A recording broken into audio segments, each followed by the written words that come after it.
गुरुदेव की जय। बंदी छोड़ कबीर परमेश्वर जी की जय। बंदी छोड़ गरीबदास जी महाराज जी की जय। स्वामी रामदेवानंद जी गुरु महाराज जी की जय हो।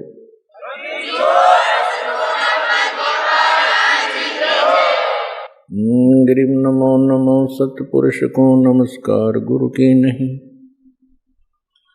सुर नर मुनि जन साधुआं संतों सर्वस दी नहीं। सतगुरु साहेब संत सब डंडो तुम प्रणाम। आगे पीछे मध हुए तिनको जा कुर्बान। नराकार निर्विषम काल जाल वैभंजनम निर्लेपम निज निर्गुणम अकल अनुवेशुंदनम। सोहम सुरति समाप्तम सकल समाना निर्तल। उज्ज्वल हिरंबर हरदमम बेपरवाह अथाह वार पार निमज्जतम। ग्रीव जो सुमर सिद्ध होई गणनायक गलताना। करो अनुग्रह सोई पारस पद परवाना। आदि गणेश मनाऊं गणनायक देवन देवा। चरण कमल लो लाऊं आदंत करूं सेवा। परम शक्ति संगीतम रिद्धि सिद्धि दाता सोई। अवगत गुण अतीतं सत्पुरुष निर्मोही। जगदम्बा जगदीशं मंगल रूप मुरारी। तन मन अर्पों शीशम भक्ति मुक्ति भंडारी। सुर नर मुनि जन ध्यावें ब्रह्मा विष्णु महेशा। शेष सहस मुख गावें पूज्य आदि गणेशा। इंद्र कुबेर सरीखा वरुण धर्म राय ध्यान। समर्थ जीवन जी का मन इच्छा फल पावे। 33 कोटि अधारा ध्यावें 88। उतरे बहुदल पारा कट है यम की फांसी। 33 कोटि अधारा ध्यावें 88। उतरे बहुदल पारा कट है यम की फांसी। कर जोरों विनती करूं धरूं चरण पर शीश। गुरु जी राम देवानंद जी महाराज ने दियो नाम बख्शीश। कोटि कोटि सिजदा करूं कोटि कोटि प्रणाम। चरण कमल में राखियो मैं बांधी जाम गुलाम।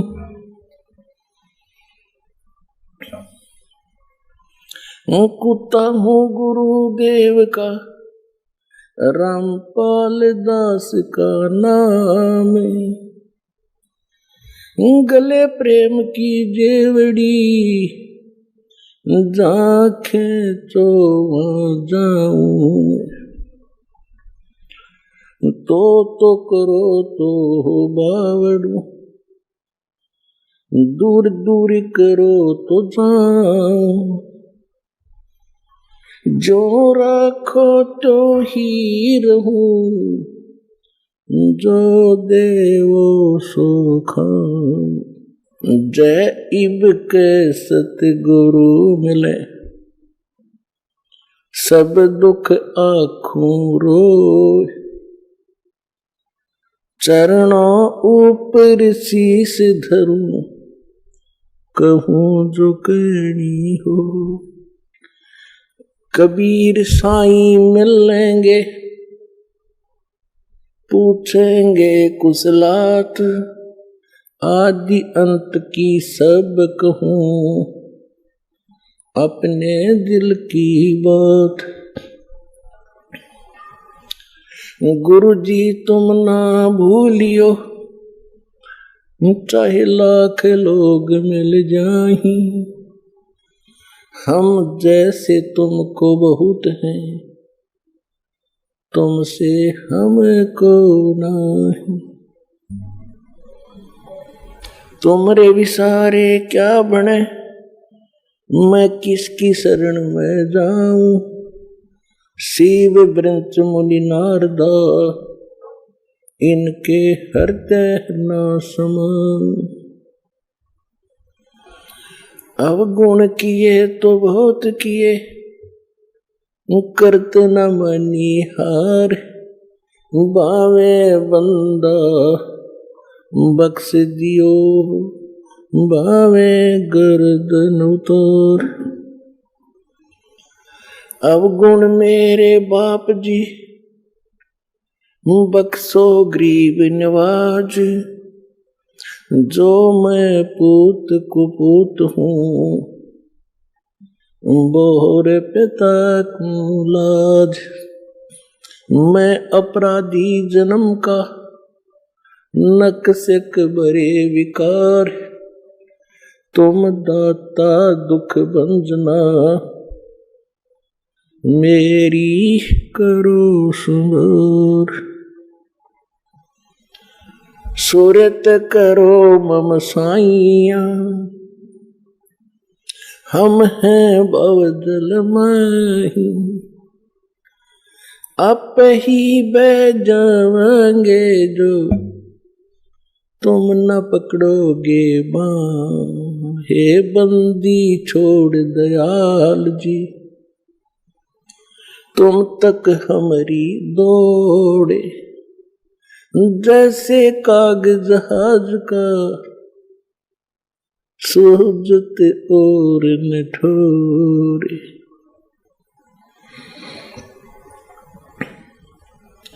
परमपिता परमात्मा, सर्व सृष्टि के रचनहार कबीर परमेश्वर जी, ये हम सभी आत्माओं के पिता हैं, ये हम सभी के जनक हैं। और हम एक ऐसी भयंकर भूल करके, ऐसी भयंकर गलती करके हम इस गलत स्थान पर आ गए। और उसके उपरांत हमें अपनी गलती का एहसास हो रहा है, क्योंकि एक प्रश्नवाचक चिन्ह आज तक किसी से हट नहीं पाया कि हम क्यों मरते हैं, क्यों जन्मते हैं। हम कितना अच्छा परिवार बनाते हैं, उनमें कितना अच्छा प्रेम होता है, मोह होता है, लगाव होता है, और एक सेकंड में वो सब बिखर जाता है। इसके विषय में हम कभी चिंतित होते हैं तो फिर सोच लेते हैं कि सभी के साथ हो रहा है, ये एक परंपरा मान ली हमने कि ऐसा तो होगा ही होगा, पर ये काम तो करते ही रहो। कौन सा कार्य करते रहो? कोठी बनाओ, बंगले बनाओ, कार बड्डी लो और मर जाओ। ये कौन सा कार्य था? तो ये सभी हमारे साथ जो घटनाएं घट रही हैं, आप प्रतिदिन देखते हो, किसी ना किसी गांव में या किसी घर में अपने खुद को भी बहुत सी ऐसी घटनाओं से हमारा पाला पड़ा है। तो ये सब हो क्यों रहा है? तो उसके लिए परमात्मा हमें स्वयं आकर के ज्ञान कराते हैं कि आप इस गलत लोक में आ गए और यहां से जाने का जो तरीका है, इस जन्म और मृत्यु के रोग से बचने का जो तरीका है, जो विधि है, वास्तविक भक्ति है, वो परमात्मा स्वयं ही बताते हैं। और उसके लिए वो स्वयं सशरीर वहां से आते हैं जहां परमात्मा रह रहे हैं, और यहां आकर के अच्छी आत्माओं को मिलते हैं, उनको अपना परिचय देते हैं, फिर यथार्थ ज्ञान समझाते सुनाते हैं। और यहां पर दो शक्ति काम कर रही है। एक तो परमात्मा है और दूसरा ये काल भगवान है।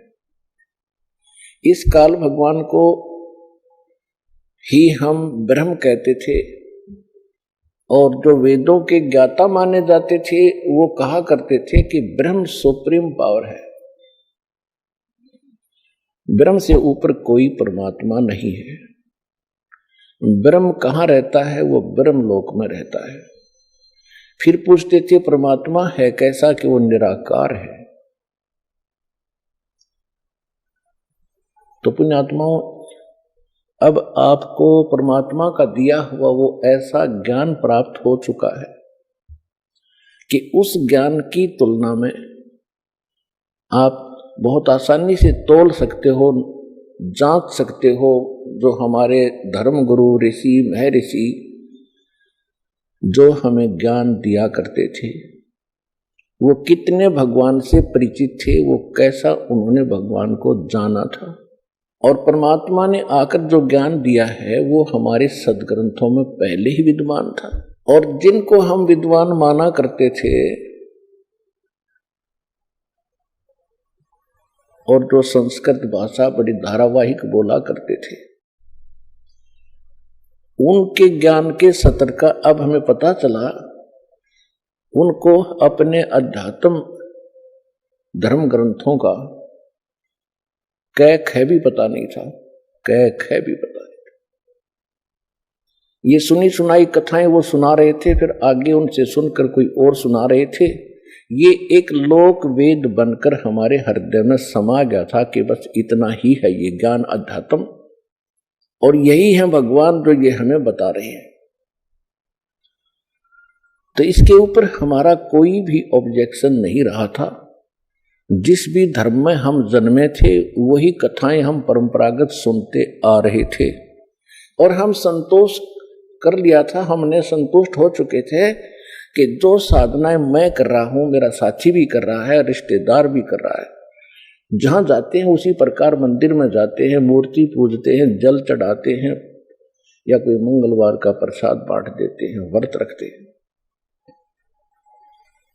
ये था एक लोकवेद और ये त्रुटि थी हमारे अध्यात्म गुरुओं की।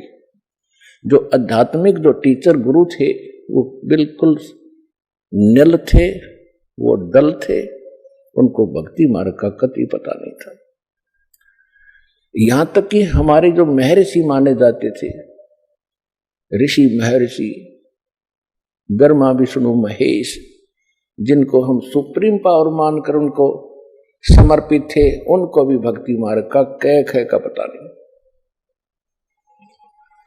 पुण्यात्माओं, अगर ये शब्द जो दास आज बोल रहा है, यदि ये शब्द 50 वर्ष पहले भी बोले जाते तो कोई सुनता नहीं, कोई सत्संग में आता नहीं और विरोध और करते, गालियां देते कि सिरफरा बैठा है बरवाले में, पता नहीं क्या बकवास से घट रहा है। तो परमात्मा आए थे स्वयं 600 वर्ष पहले, दाता कबीर भगवान, वो यही ज्ञान दिया करते थे जो दास आज उनका बताया हुआ आपको सुना रहा हूं। और उस समय जब परमात्मा यही ज्ञान बताया करते थे, उनको कितनी यातनाओं का सामना करना पड़ा, उनकी जीवन लीला से खूब जाना जा सकता है। इन्हीं के कारण उनको उबलते हुए सरसों के तेल के कढ़ाई में जलते हुए जैसे पूरी तारते हैं से उबलता हुआ, उसमें डाल दिया भगवान को। समर्थ थे परमात्मा, अविनाशी है, उनको कुछ नहीं हुआ। घेरे कुएं में, बहुत गहरा कुआं होता था, 200-200 फुट नीचा, जल नहीं था, उसमें डालकर ऊपर से मिट्टी गोबर छड़े कांटेदार झाड़ियां से ठोक दिया। परमात्मा थे वो बाहर बैठे पाए। कहने का भाव ये है कि वो तो भगवान के साथ ऐसा हुआ था, अगर इस दास के साथ हो जाता तो पहले झटके मर लेता। तो इसलिए परमात्मा ने ये तरीका अपनाया कि पहले तो भगवान वो ज्ञान देकर गए और जो विरोध कर रहे थे हमारे धर्म गुरु पंडित, वो कहते थे इसको कुछ नहीं मालूम, ये झूठा है, ये क्या जाने वेदों और गीता को, क्या जाने ये पुराणों के विषय में, इसको संस्कृत भाषा नहीं आती। तो ये हमारे हृदय में घर कर गई ये बात उनकी कि कबीर जी अशिक्षित है और हमारे धर्म गुरु काशी विद्यापीठ से ये पढ़े हुए हैं और हमारे सदग्रंथ भी संस्कृत भाषा के अंदर ही लिपिबद्ध थे। तो जिस कारण से हमें अपने उस नकली धर्म गुरुओं पर अविश्वास नहीं हुआ कि ये झूठ बोल रहे हैं कि कबीर जी गलत ज्ञान दे रहे। तो परमेश्वर ने इसलिए ये शिक्षा आपको दी है। आपको अभी तो शिक्षा का जो उद्देश्य है यही मान रखा है कि ज्यादा से ज्यादा कमाई करूं, धन जोड़ूं, कोठी बनाऊं और कार लूं, अपना बेटा बेटी को पढ़ाऊं, ये उच्च अधिकारी लगे, घनी माया जोड़ें। और जिसमें आपको जो दास आज वचन बोल रहा है कि ये शिक्षा परमात्मा ने आपको दी है और इस शिक्षा ने आपको इतनी हानि कर दी है आप अंदाजा नहीं लगा सकते। केवल आपने रोजी रोटी को ही उत्तम मान लिया। ये रोजी रोटी तो परमात्मा आज से पिछले इतिहास देखो, हमारे दादे परदादे वो भी अपना टाइम पास कर गए, भले ही झोंपड़ियों में रहे हो लेकिन कितनी शांति थी, कितने निरोग रहते थे, कितनी बुराइयां नाम मात्र भी नहीं थी। और आज आप देख रहे हो जहां इस माया का प्रवेश हो जाता है वहां जीव चैन से नहीं रह सकता, रात और दिन दुखी रहता है। तो इस आग में परमात्मा ने 3 युग तक हमें जलने नहीं दिया। अभी 50-60 वर्ष पहले से हिंदुस्तान के अंदर इस शिक्षा की शुरुआत हुई है और अब ये चरम सीमा पर पहुंच गई 10-15 वर्ष 20 वर्ष पहले से। अब परमात्मा ने इस समय अब कितने अच्छे इंस्ट्रूमेंट दिए, इंटरनेट बना दिया, मोबाइल बना दिए, इलेक्ट्रॉनिक ये टीवी चैनल बनवा दिए, डीवीडी और सीडी बनवा दी, एक छोटी सी चिप बनवा दी जिसमें 100 घंटे का सत्संग आ जाता है, मैटर आ जाता है।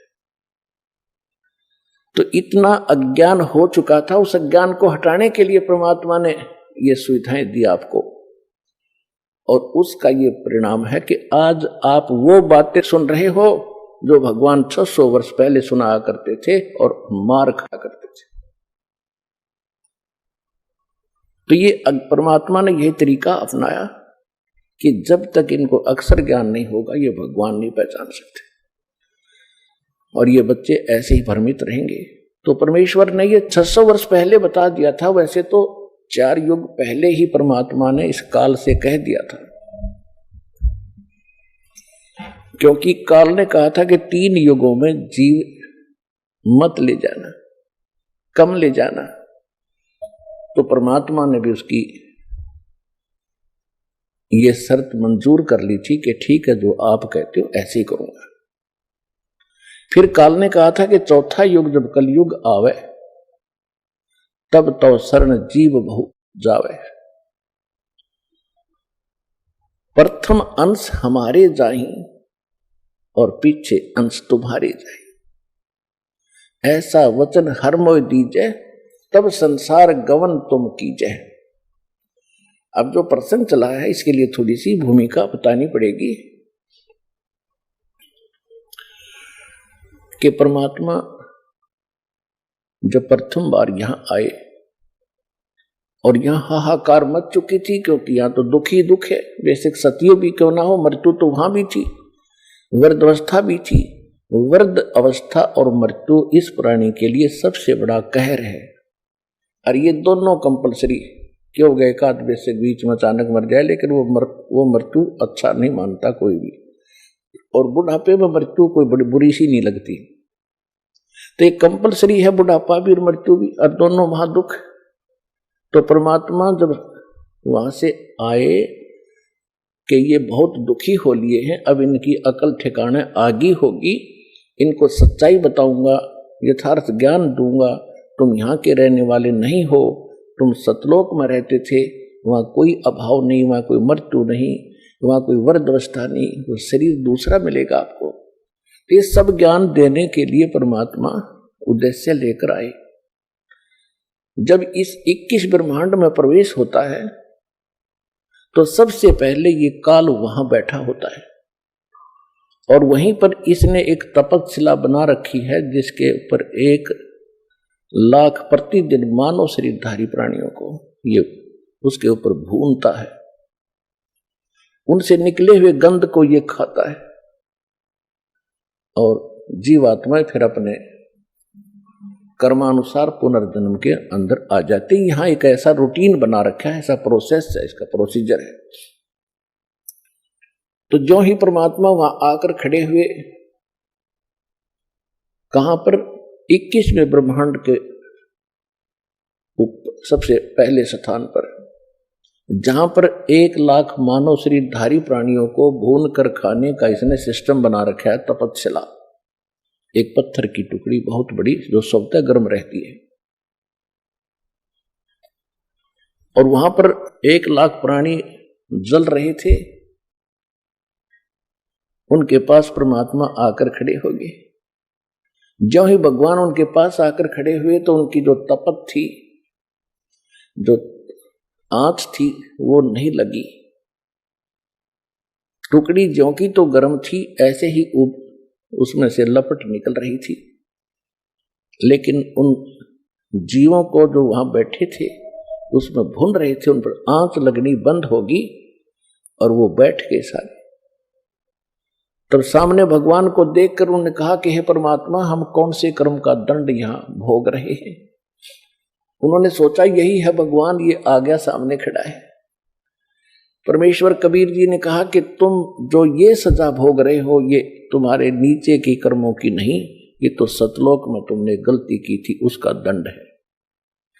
फिर परमात्मा ने सृष्टि रचना सुनाई उनको कि तुम पहले वहां रहते थे जहां से मैं आया हूं, वहां कोई मृत्यु नहीं थी, वहां जन्म नहीं था, कोई रोग नहीं था, किसी चीज का अभाव नहीं था, और तुमने ये गलती की थी। जो यहाँ का भगवान है, किस ब्रह्मांड का जो स्वामी है, ये काल है, ये ज्योत स्वरूपी निरंजन है, इसको ब्रह्म कहते हो तुम।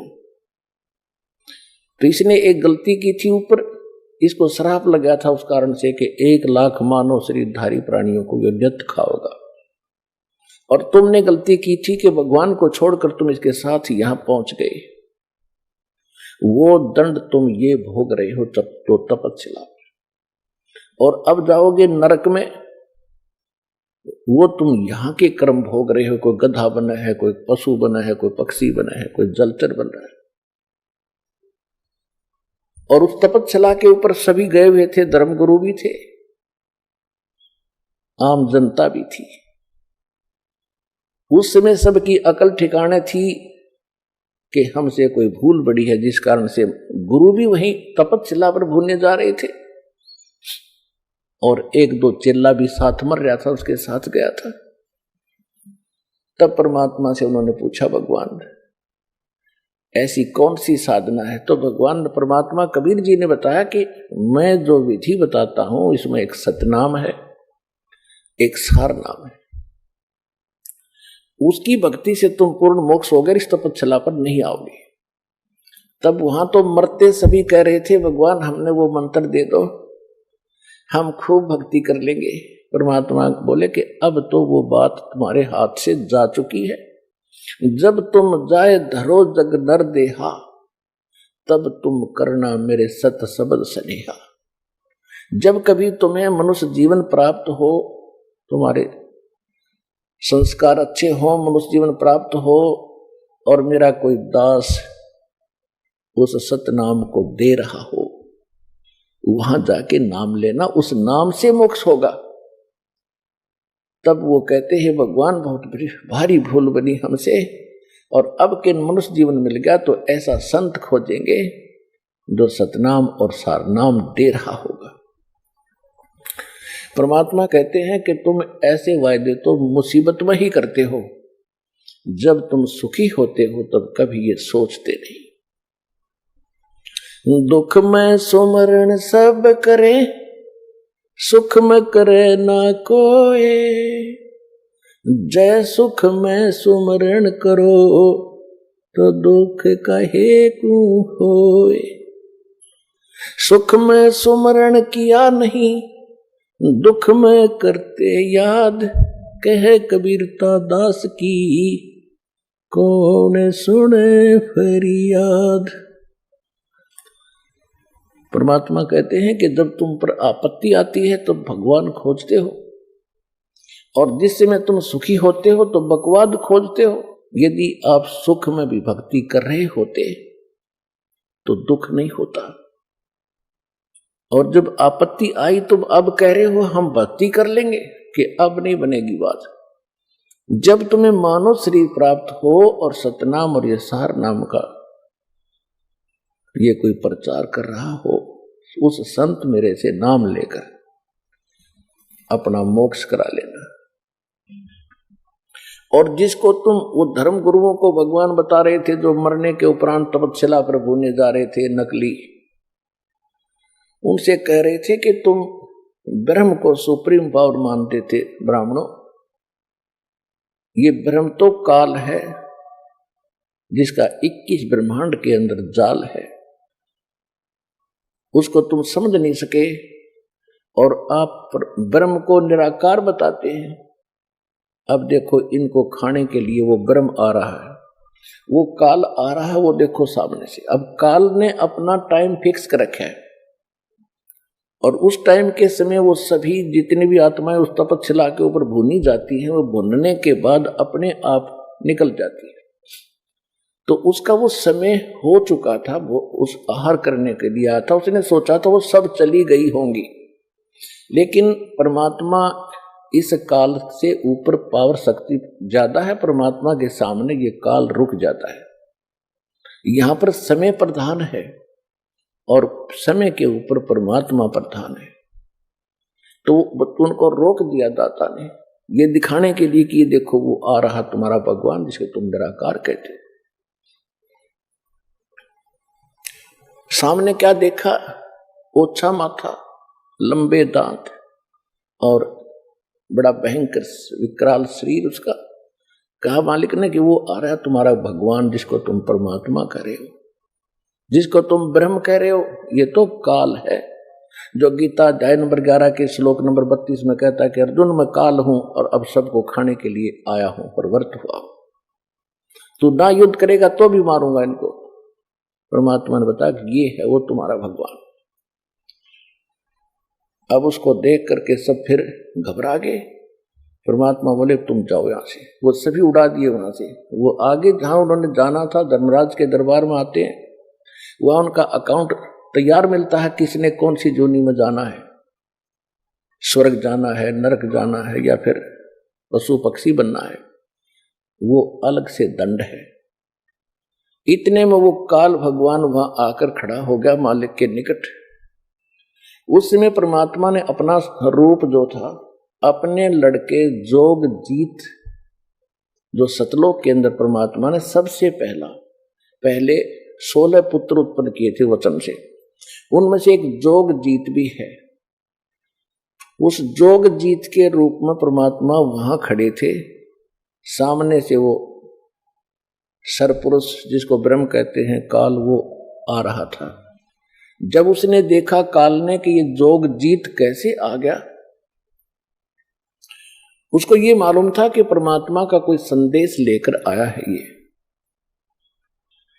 क्योंकि अधिकतर परमात्मा उन्हीं को इसके पास भेजते थे जब ये सतलोक में था।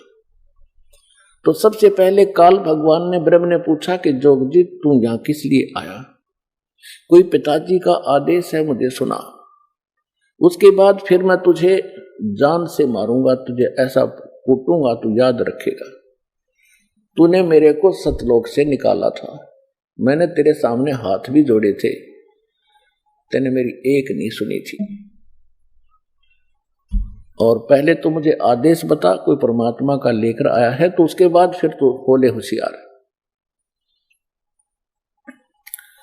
तो परमात्मा ने कहा कि सुन ले ज्योत निरंजन, आदेश परमात्मा का, मैं नीचे जाऊंगा, नीचे के ब्रह्मांडों में जाऊंगा, पृथ्वी लोक पर जाऊंगा, स्वर्ग लोक में जाऊंगा, सब देवों को समझाऊंगा, उनको परमात्मा की जानकारी दूंगा। और आपने सबको मिसगाइड कर दिया, सबको गलत ज्ञान बता रखा है, गलत साधना करके कोई कुत्ता बना, कोई गधा बना, कोई सूअर बना है, किसी को कैंसर हुई है, हाहाकार मचा हुआ है, कोई जीव सुखी निष्कंदे लोग। इनको सच्चा नाम दूंगा, सच्चा ज्ञान दूंगा, सच्चे भगवान की मैं कथा सुनाऊंगा। और परमात्मा ने मुझे ऐसा मंत्र दे दिया सतनाम और सारनाम का, सबको सारनाम और सतनाम दूंगा, सब निर्बाध सतलोक चले जाएंगे। और तेरी पोल पाड़ूंगा, तू काल है, तू अपने आप में भगवान बन बैठा है यहां पर। तब काल ने सोचा ये तो मेरा नाश करेगा, मेरा बाग उजाड़ेगा, इसको यहीं अब खत्म करूंगा। इस उद्देश्य से लेकर के कहने लगा जोग जी तू होशियार, तू जाके दिखा नीचे। अब जो ही परमात्मा की तरफ वो दौड़ा अटैक करने के लिए, तो परमेश्वर ने सतनाम का सिमरण किया। उसको ऐसा झटका लगा, वो ऐसा गिरा नीचे,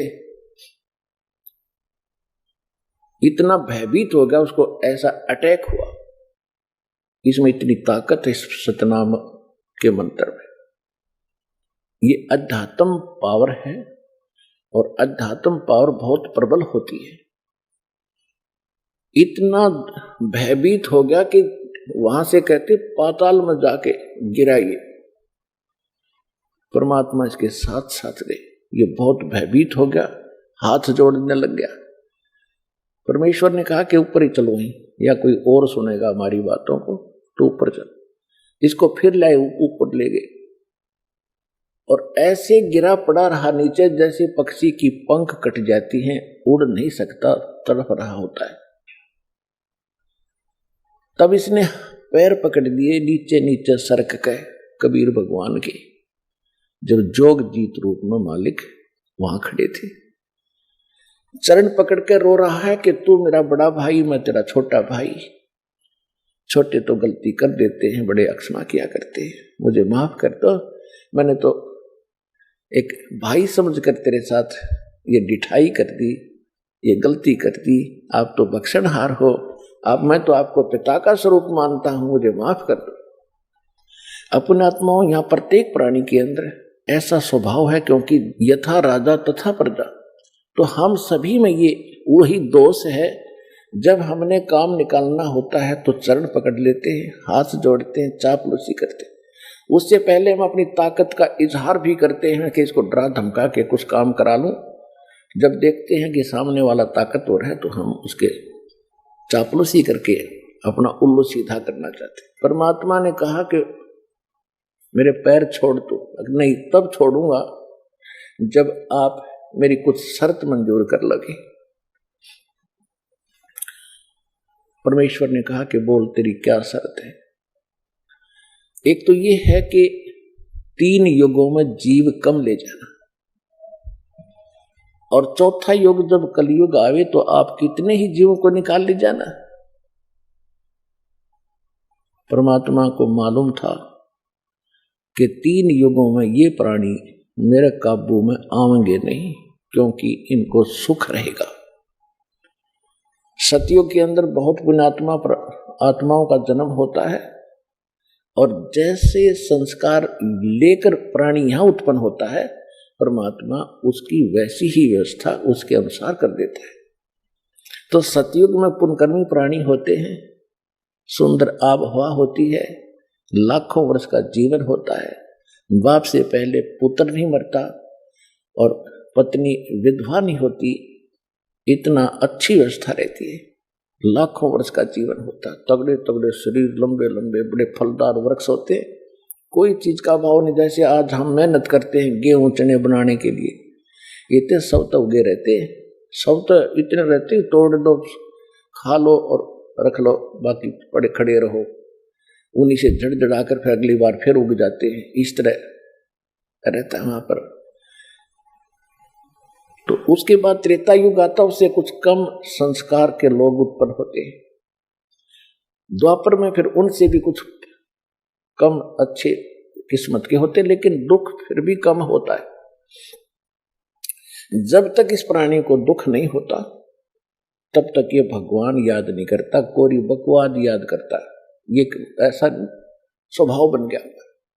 तो परमात्मा को मालूम था कि 3 युगों में ये पार नहीं होंगे, ये सुनेंगे भी नहीं मेरी बात। फिर चौथे युग में परमात्मा ने कहा ठीक है भाई, तेरी ये शर्त मैंने मंजूर कर ली, और बोल। फिर कहा कि पहले चौथे युग में परमेश्वर ने कहा कि चौथा युग जब आएगा मैं अपना कोई अंश भेजूंगा और पूरी पृथ्वी पर मेरा ही उपदेश रहेगा, मेरा ही ज्ञान रहेगा, मैं एक ही भगवान रहूंगा। तब इसने सोचा यह तो बात बिगाड़ेगा। तो काल ने कहा कि एक शर्त मेरी और है भगवान, कि पहले मेरे प्रचारक जावें, आपका बाद में आवे। परमात्मा बोले चल ठीक है, ये भी तेरी स्वीकार कर ली। इसने इस प्रकार कई शर्त परमात्मा से रखी, दाता ने इसकी वो सब स्वीकार कर ली। तीसरी शर्त यह रखी थी कि आप जोर जबरदस्ती ना करना भगवान, नीचे जाओ तो जोर जबरदस्ती करके उनको दीक्षा ना देना, आप अपना ज्ञान देना, आपके ज्ञान को कोई स्वीकार करे तो वो आपका हो, आपके ज्ञान को स्वीकार ना करे वो मेरा हो। ये तो मालिक को पता था कि जब तक इनको ज्ञान ही नहीं होगा तो ये मेरे कैसे हो सकते। परमात्मा बोले भाई ठीक है। फिर इसने शर्त रखी जी, एक शर्त और है, क्या कि पहले मेरे प्रचारक जाएंगे, आपका फिर बाद में आवे कलयुग में। परमात्मा ने कह दिया कि ठीक है, ये तथास्तु, हम बाद में चले जाएंगे। जब इसने देख लिया, क्योंकि जीव है ये भी, और जीव की बुद्धि जीव सत्र की होती है, और कबीर परमात्मा है, सर्वशक्तिमान है, सर्वज्ञ है।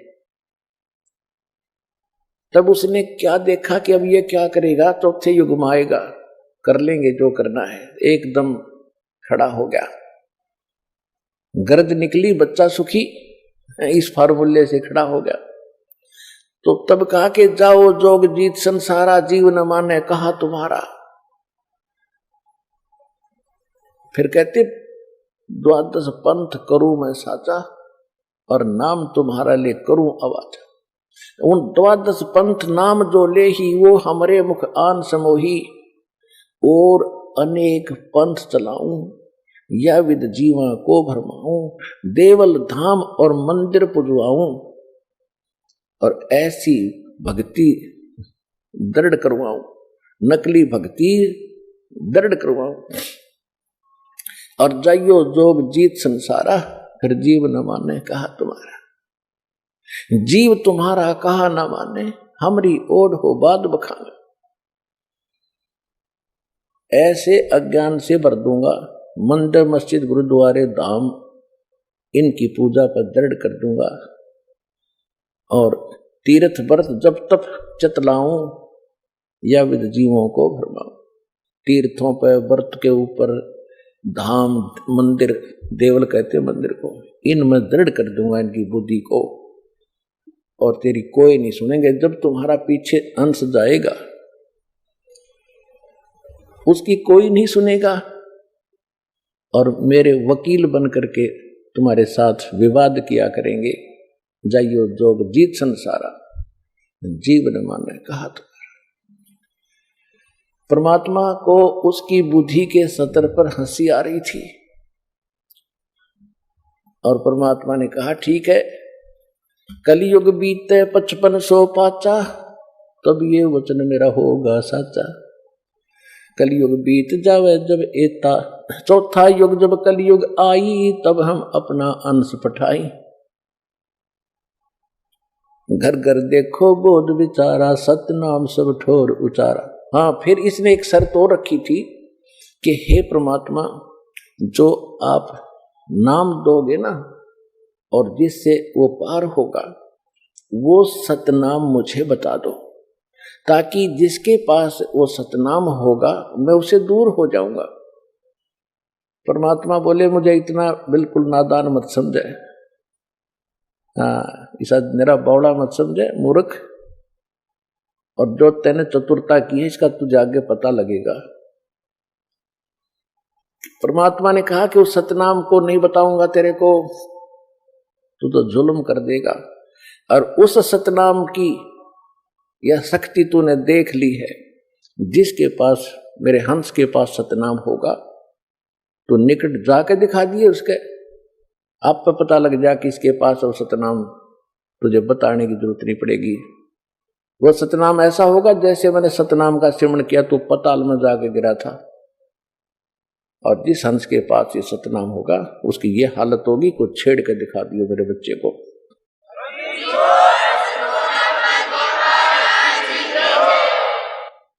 तो क्या कहा कि चौथा युग जब कलयुग आई, तब हम अपना अंश पठाई। घर घर देखो बोध विचारा, सतनाम सब ठोर उचारा। सतनाम सुना सुना था इन राधा स्वामी वालों से, इन राधा स्वामी वालों ने सतनाम के कह खाए पता नहीं, ये खान का है कि पीने का है, ये कोई सतलोक है या कोई स्थान है या कोई नाम है या भगवान है। ऐसे बच्चों जैसी व्याख्यान की सुनकर पढ़कर देखो इनके महापुरुषों की पुस्तकें। तो संत मत प्रकाश भाग 1, 2, 3, 4 निरडंगे भर रखे इन्होंने। वही सतनाम, वही सचखंड, वही सतलोक, वही सारनाम, वही सत्सबद, हर वही असली राम, वही हमारी सतनाम, हमारी जात।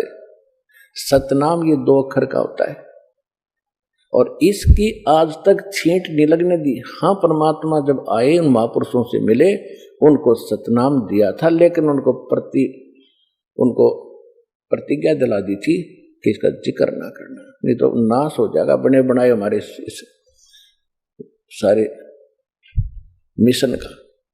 तो जिन महापुरुषों से मालिक मिले, उस सतनाम उनको दिया, उनसे प्रतिज्ञा दिला दी थी, धर्मदास मेरी लाख दुहाई।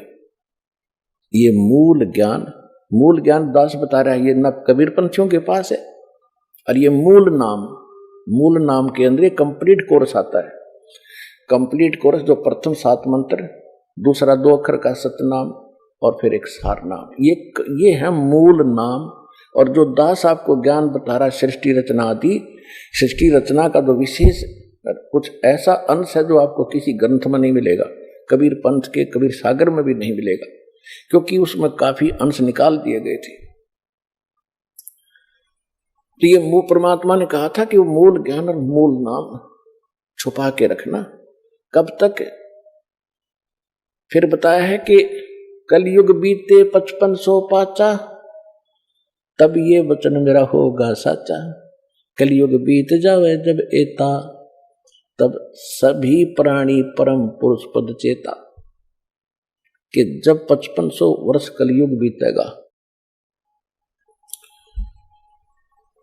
उस समय घर घर परमात्मा, बोध माने ज्ञान, कबीर परमात्मा के ज्ञान की चर्चा जुबान जुबान पर घर घर होगी। अब आप देख रहे हो जितने भी बच्चे हैं परमात्मा की शरण में आए गए हैं, किसी के घर पर मोबाइल चल रहा है, किसी के घर पर कोई टीवी में सीडी लगा रखी है और आरती हो रही है, सिमरन चल रहा है। जहां जहां भी आप जाते हो, क्योंकि हमारा मार्ग ऐसा है कि जब भी आप सफर कर रहे हो तो भक्ति करनी है। कोई जैसे आप यहाँ से जाते हो, यहाँ के लिए आते हो, ट्रेन में आते हो, बसों में आते हो, अपनी गाड़ियों में आते हो, तो रास्ते में अवश्य सिमरन करते हो। कोई सुबह का समय हो गया, सुबह की आरती को, दोपहर की, फिर शाम की, दिन में मंत्र। तो इस तरह ये पूरे वातावरण में ये परमात्मा का जो यथार्थ भक्ति है, इसकी ऐसी फैल रही है, ये पूरे विश्व में जा रही है। और अभी तक विश्व के अंदर ये गाने बजाने, बकवाद, चर्चा और ये जो निंदा चुगली, इस तरह की बातें, जो विचार विमर्श होते हैं, ये वायुमंडल में घूमते रहते, शब्द खंड नहीं होता। और अब ये वचन चलेंगे परमात्मा की सतवाणी के, और सिमरन की जो सिमरन करने से आपको तो ताकत आती ही है। वो जो बाहर निकलता है एक मंत्र, उपदेशी पूर्ण संत से लेकर फिर जाप करते हो, बाहर निकालते हो, तो वातावरण में फैलता है। तो इस प्रकार ये सारे मालिक की वाणी चलती है। तो ये वो जो वचन पहले समाज में घर कर चुके हैं, सबके दिमाग बदले हुए हैं, माया की जोड़ तोड़ में लगे हुए हैं, उनके अंदर फिर कुछ संतोष आने लगेगा। जो पुराने विचार हैं उनको इसमें ऐसी ताकत, जैसे आप देखते हो गंदी हवा ऊपर उठ जाती है, शुद्ध हवा नीचे आ जाती है। तो ये परमात्मा के जो वचन ज्ञान आप सुन रहे हो, टीवी पर सुन रहे हो, चिप में सुन रहे हो, मोबाइल से, तो मेमोरी कार्ड से चला रहे हो, या वैसे अपना सांस का सेवन करो, तो ये शुद्ध यथार्थ भक्ति है। ये वातावरण में नीचे नीचे रह जाएगी। और जो ये पहले की बकवादें हैं, जो लड़ाई झगड़े घर घर में हो रहे हैं, आपस में लड़ते रहते हैं, तो ये सारे समाज में घूम रहे, तो सबके माइंड पर टकरा कर वो सबको ऐसे बेचैनी पैदा कर रहे हैं। अब धीरे धीरे सब में शांति आएगी और वो जो पहले वाले विचार ऊपर उठ जाएंगे, वो आपको अफेक्ट करने की रेंज में नहीं रहेंगे। एक उदाहरण सुनाता हूं आपको। एक साधु संत अपनी किसी शिष्या के घर चला गया। उस लड़की के, उस माई के घर पे उसकी बहन आई हुई थी, और उसकी बहन की लड़की विधवा हो चुकी थी। और उस संत के साथ 2-4 भक्त और भी साधु थे, उन सब ने वहां पहुंच गए। तो उसकी जो शिष्या थी उस संत की, उसने अपनी बहन का सहयोग लिया खाना बनाने में, कि बहन खाना बना, कई भक्त आ गए हैं, महात्मा जी आए हैं। तो जब उन्होंने खाना खा लिया, शाम में वह सो गए, तो सारी रात वो संत बैठा रहा। ऐसा सपना आया उसको कि जैसे मेरी बेटी विधवा होगी।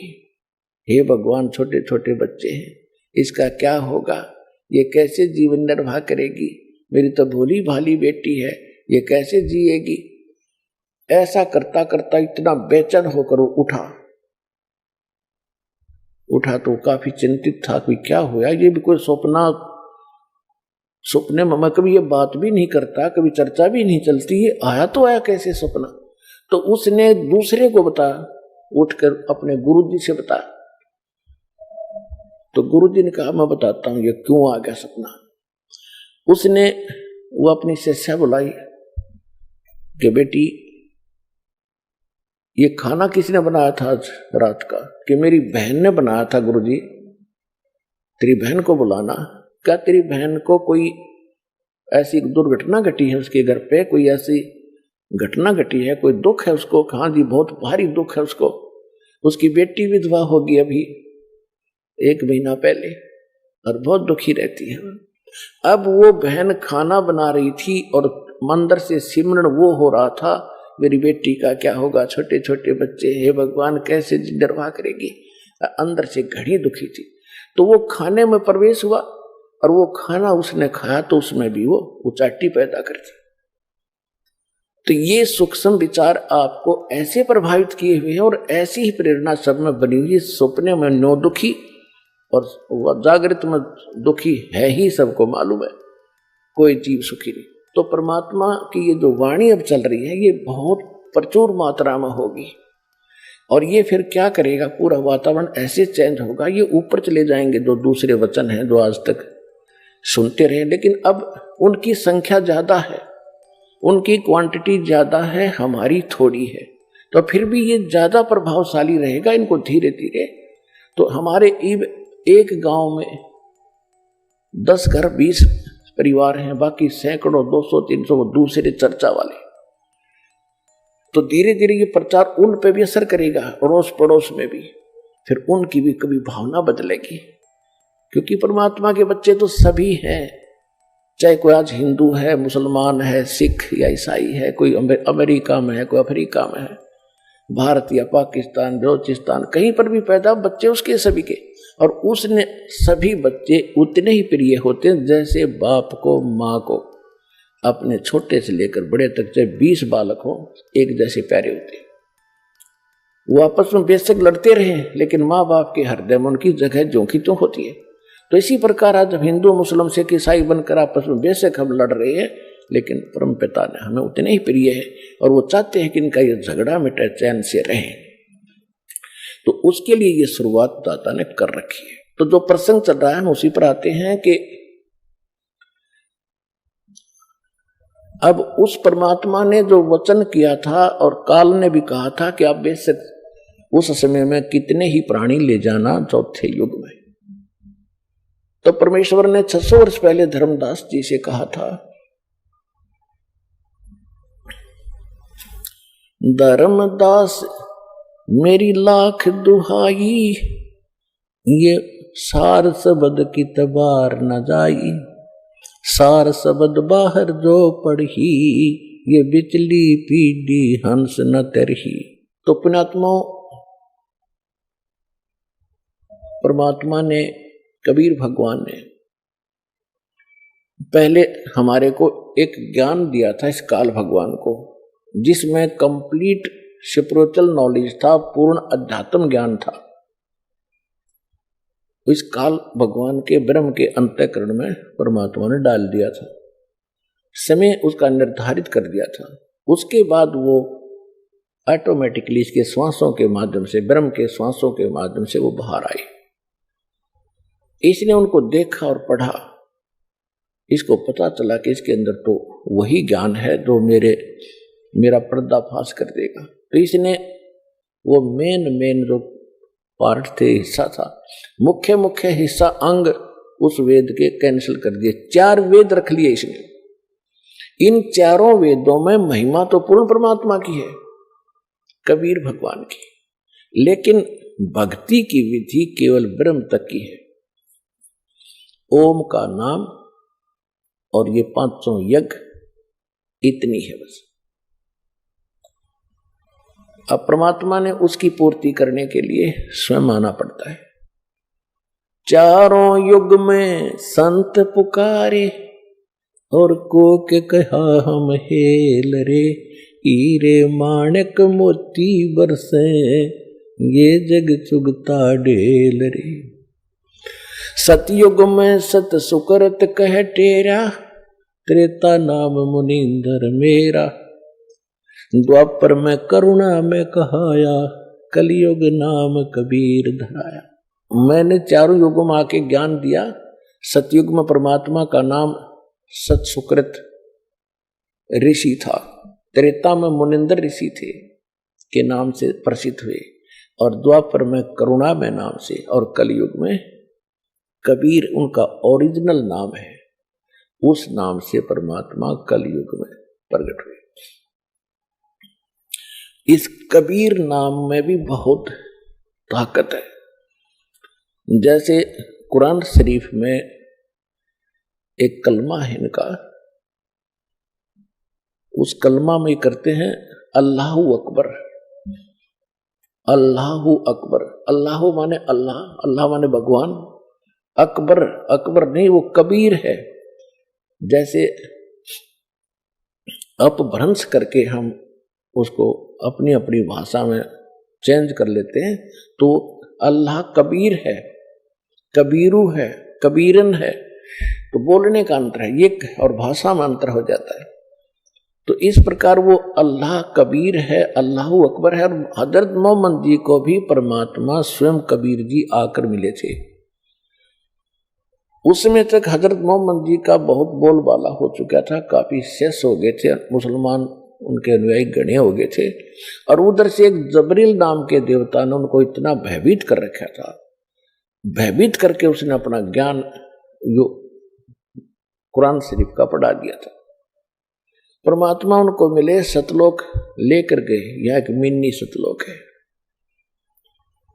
लेकिन वो नीचे की जो प्रभुता थी वो छूटी नहीं, वापस आ गए। कभी गरीबदास साहिब जी ने परमात्मा की वाणी को यथार्थ चित्रार्थ किया है। उसमें कहा है कि हम मोहम्मद को सतलोक ले गयो, इच्छा रूपी वहां नहीं रहो, उल्ट मोहम्मद महल यानी शरीर में पठाया और गुज बीरज एक कलमा लाया, रोजा बंग नमाज दई रे, बिस्मिल की नहीं बात कही रे। अब मुसलमान भाइयों को भी समझा रहे हैं कि हम मोहम्मद जी को हम मिले थे, क्योंकि परमात्मा का नियम है कि अच्छी आत्माओं को मिलते हैं, उनको अपने से परिचित कराते हैं। तो एक आधी आत्मा है जो नहीं समझ सके, भगवान को अनुकूल नहीं चल सके।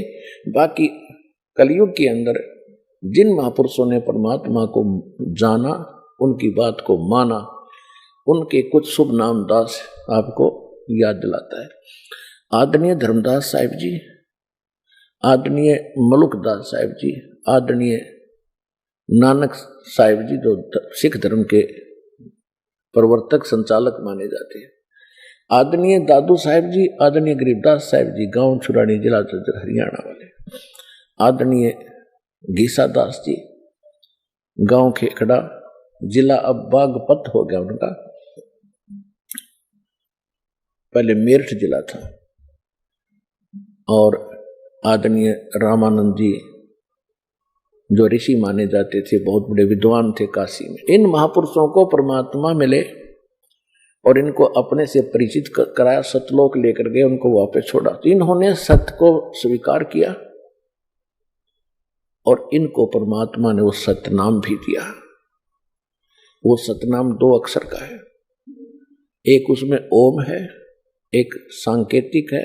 श्रीमद् भगवत गीता अध्याय नंबर 17 के श्लोक 23 में 3 मंत्रों का जाप का निर्देश है, जिसमें एक तो स्पष्ट है ओम तत्सत। ओम तो स्पष्ट ये ब्रह्म का है, तत् और सत ये सांकेतिक है। एक तत् और ओम दोनों मिलकर के तत् गुप्त है, जो सतनाम प्राप्त है उनको मालूम है वो कौन सा मंत्र है। तो ये दोनों मिलकर सतनाम बनता 2 अक्षर का, और यही 2 अक्षर का नाम धर्मदास जी जाप करते थे, सतनाम। इसको श्वास उश्वास से जाप करना होता है। श्वास जब बाहर छोड़ते हैं एक मंत्र छोड़ना होता है, अंदर लेते हैं जो दूसरा मंत्र सतनाम के 2 अक्षर का। तो इस प्रकार सिमरण किया हुआ सतनाम की बहुत बड़ी कीमत होती है। उसके विषय में गरीबदास साहिब जी ने एक थोड़ा सा हिंट दिया है कि जो सतनाम तुम्हें प्राप्त है अधिकारी से मिले, जैसे इस दास से ये दीक्षा ले ले कोई, और तीनों नाम भी प्राप्त कर लिए उसने, क्योंकि ये तो आपको देने ही है। जब योग्य हो जाओगे तो बुद्धि भ्रष्ट हो जा किसी मूर्ख की, और वो अपने आप स्वयं भू गुरु बनकर इन मंत्रों को आगे देने लग जावे, तो उससे कोई लाभ नहीं होने वाला। वो तो अपना जीवन नाश कर दिया उसने, क्योंकि गुरुद्रोही हो गया। और जो उसके शिष्य होंगे उनको कतई लाभ नहीं हो, क्योंकि अधिकारी के बिना ये मंत्र काम नहीं करे। अब जैसे एक व्यवहारिक बात है, कोई आपने पासपोर्ट बनवाना है या लाइसेंस बनवाना है गाड़ी चलाने का, यदि कोई डुप्लीकेट ज्यों का त्यों बना दे और नकली अधिकारी दस्तखत कर दे, ठीक है, इसको आप लेकर खुश भी हो जाओगे, गाड़ी भी चलाओगे, जिस दिन पकड़े जाओगे उस दिन आपके ऊपर बड़ी भारी आपत्ति होगी, और जिससे बनवाया हुआ भी जेल और आप भी सजा के पात्र होगे। ठीक इसी प्रकार इस विश्व में आज के दिन इस दास के अतिरिक्त इस सतनाम सार नाम के देने का कोई अधिकारी नहीं है, ये याद रख लेना।